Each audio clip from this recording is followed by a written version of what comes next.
संदेश खाली में जिसने अत्याचार किया है वो पाताल में भी छुप जाए, ममता दीदी उसको पाताल में भी छुपा दे, हम ढूंढकर जेल की सलाखों के पीछे डालें।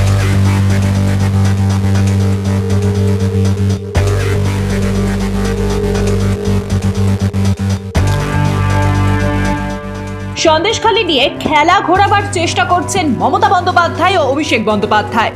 কাছের লোকেদের দিয়ে স্টিং অপারেশন করিয়ে ভুয়ো খবর ছড়ানোর চেষ্টা করছেন তারা। পুরো কারসাজিটাই কৃত্রিম বুদ্ধিমত্তার সাহায্যে করা হয়েছে বলে দাবি করেছেন শুভেন্দু অধিকারী। সত্য সামনে আনার জন্য সিবিআই তদন্তেরও দাবি উঠেছে। আর এরই মধ্যেই রাজ্যে প্রচারে এসে মমতার ভূমিকা নিয়ে প্রশ্ন তুললেন কেন্দ্রীয় স্বরাষ্ট্রমন্ত্রী অমিত শাহ।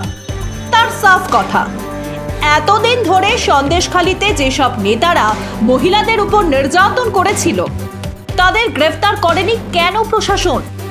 কেন শাহজাহানের বিরুদ্ধে কোনো ব্যবস্থা নেননি মুখ্যমন্ত্রী? তিনি কি মনে করেন শাহজাহান নির্দোষ? তাই কি জনগণের করের টাকায় সুপ্রিম কোর্ট পর্যন্ত ছুটছেন মমতা সরকার? संदेशखाली के अंदर इनके तृणमूल कांग्रेस के नेताओं ने धर्म के आधार पर हमारी सैकड़ों बहनों पर अत्याचार करा। ममता दीदी इसको पकड़ने को तैयार नहीं थी, हाई कोर्ट ने ऑर्डर करने पड़े, फिर भी जांच नहीं कर रही थी, तो हाई कोर्ट ने जांच को सीबीआई को दिया। मुझे बताओ, ये शाहजहान है, इसको जेल की सलाखों के पीछे डालना चाहिए या नहीं डालना चाहिए? ममता दीदी, आपको शर्म आनी चाहिए। आप महिला मुख्यमंत्री हो, आपके नाक के नीचे सैकड़ों माताओं बहनों पर अत्याचार बलात्कार हुआ, आपका पेट का पानी नहीं हिलता है। परंतु मैं आज बता देता हूं,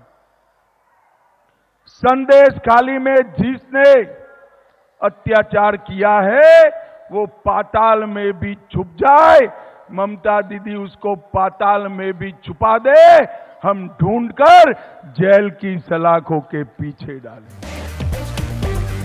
এই প্রশ্নের উত্তর নেই মুখ্যমন্ত্রীর কাছেও। তিনি শুধু সভায় সভায় ঘুরে সন্দেশখালী কাণ্ড মুছে ফেলার চেষ্টা করছেন। এই পরিস্থিতিতে সোচ্চার গোটা সন্দেশখালী। ফেক নিউজ ছড়ানোর প্রতিবাদ করে এদিন মিছিল বেরোয় ওই চত্বরে। নেজাট হাটখোলা বাইপাস মোড়ে মাইক নিয়ে প্রচারও করে বিজেপি। বিজেপিকে কালিমালিত করা হচ্ছে কেন? টিএমসি সরকার জবাব দাও। এই সন্দেশখালী মা বোনদের সম্মানহানি করা হচ্ছে কেন? টিএমসি সরকার জবাব দাও। এই সন্দেশখালী মা বোনদের সম্মানহানি করা হচ্ছে কেন? টিএমসি সরকার জবাব দাও। জবাব তোমায় দিতে হবে। সন্দেশখালী যেভাবে টিএমসি সরকার, পশ্চিমবাংলা শাসক দল যেভাবে বিজেপিকে কালিমালিত করার জন্য যে অপপ্রচার করছে, তার বিরুদ্ধে আজকের আমরা এই সন্দেশখালী ওয়ান মণ্ডলের পথে নেমেছি। কেন? যে ফেক নিউজ যে আমাদের সন্দেশখালী ওয়ান মণ্ডলে আমাদের মণ্ডল সভাপতির বিরুদ্ধে যে অপপ্রচার করছে, তার বিরুদ্ধে আজকের আমরা এই সন্দেশখালী ওয়ান মণ্ডল থেকে আজকের আমরা পথে নেমেছি। কি চাইছেন আপনারা? আমরা চাইছি অবিলম্বে এই যে ফেক নিউজ করেছে যারা, যে দুষ্কৃতীরা, এই টিএমসি দুষ্কৃতীরা, তাদেরকে অবিলম্বে গ্রেফতার করতে হবে। কেন বিজেপির নামে এইসব অপপ্রচার ছড়াচ্ছে? বিশেষ করে এটা একদম মিথ্যে কথা, এটা সাজানো বিষয়। এই বিষয়ের উপরে আজকের আমরা এই মিথ্যে প্রচারের জন্য আজকের আমরা এই বিক্ষোভ মিছিল করছি। স্টিং অপারেশন কাণ্ডের তদন্ত সিবিআই নেবে কিনা তা স্পষ্ট নয়, তবে সোমবারও তদন্তের জন্য সন্দেশখালী পৌঁছন গোয়েন্দারা। নেজাট থানার শিরিষতলায় দীনু মণ্ডলের বাড়ি যান সিবিআই আধিকারিকরা। জমি সংক্রান্ত বিষয়ে সিবিআই এর ওয়েবসাইটে অভিযোগ জানিয়েছিলেন দীনু মণ্ডল। সেই নথিপত্র খতিয়ে দেখতেই এদিন সেখানে পৌঁছন কেন্দ্রীয় আধিকারিকরা। বয়ানও রেকর্ড করেন তারা। সব মিলিয়ে সন্দেশখালীর মহিলাদের উপর নির্যাতনের খবর তৃণমূল যতই ঘোরানোর চেষ্টা করুক, তা যে মুছে ফেলা যাবে না তা প্রতিদিনের খবরেই স্পষ্ট।